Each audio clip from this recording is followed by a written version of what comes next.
You may all know this man. This man is called Nikola Tesla.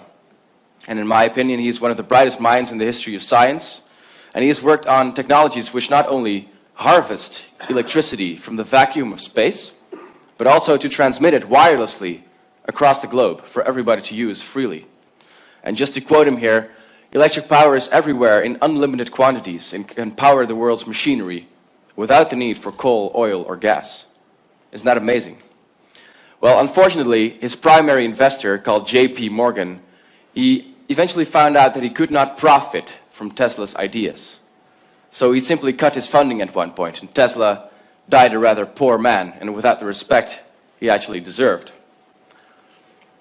Now, this is just a list of people who have worked on similar technologies, if you're interested and want to do your own research, and I'm just going to name 2 more examples of this list. Next is that of Stanley Meyer. You may all know of the possibility to run your car on hydrogen gas. You got the combustible mixture of oxygen and hydrogen. You burn it, it leaves you with excess power to run your car, and the byproduct of just tap water, H2O. Well, Stanley Meyer actually found out a way to use tap water as a fuel source by hitting the water molecule at its resonant frequency and thereby very effectively splitting the water in hydrogen and oxygen. And with this, he built a dune buggy with which he could drive from the east to the west coast of the United States on just 1 full tank of water. At one point, unfortunately, he went out to dinner with his investors. Yes, again, investors. And after sipping his cranberry juice, he grabbed his throat. He bolted out the door of the restaurant. He dropped to his knees and cursed that he had been poisoned. And this sounds like something straight from a movie, right? But it's actually real, and you can look up the details yourself. I'll just give one more example, that of an actual working device, currently in Switzerland. And to all you electrical engineers, this may resemble an electrostatic Wimshurst machine.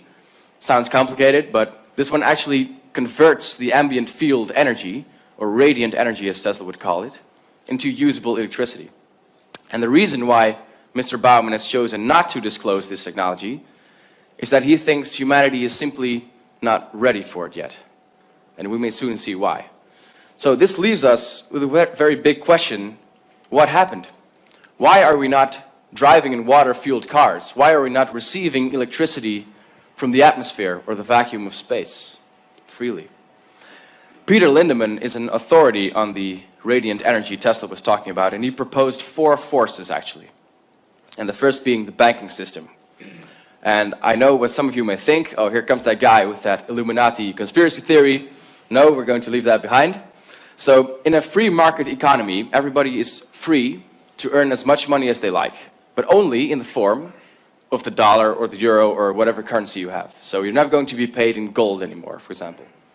So if I would have a system with which I can raise my own capital without borrowing it from a bank, the control of this banking system is lost.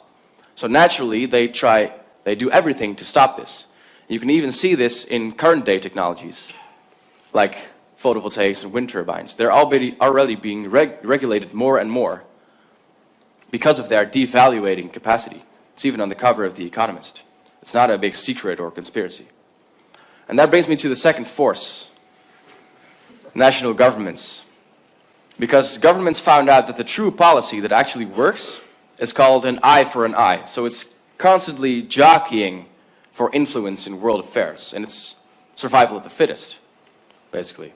So imagine when one nation or one party in another nation achieves the ability to generate their own power. The balance of power literally shifts from the government to that other nation or party within that nation.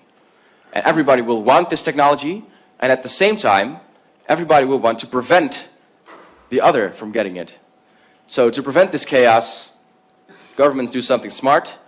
They issue a restriction on any patent or invention that can give an opponent an advantage over the government in power generation. It's called invention secrecy, and it's still going strong, as the Federal Agency of American Scientists says.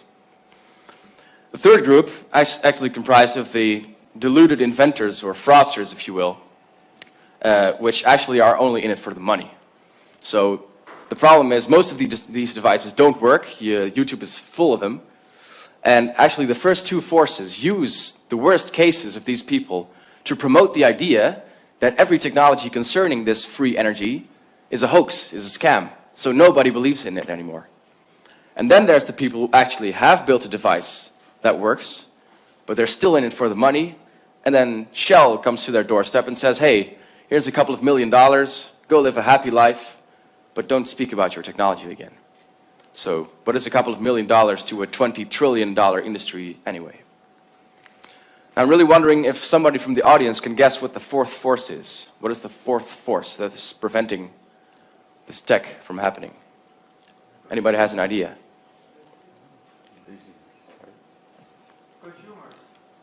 Consumers.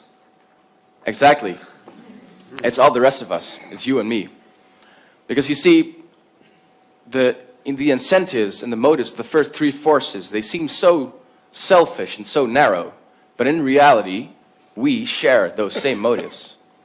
These forces are literally just different aspects of the same problem. It's a human one. It's the greed, and it's the fear of competition, and it's that want for power. So in the end, I believe that this revolution, it has to happen within our lifetimes.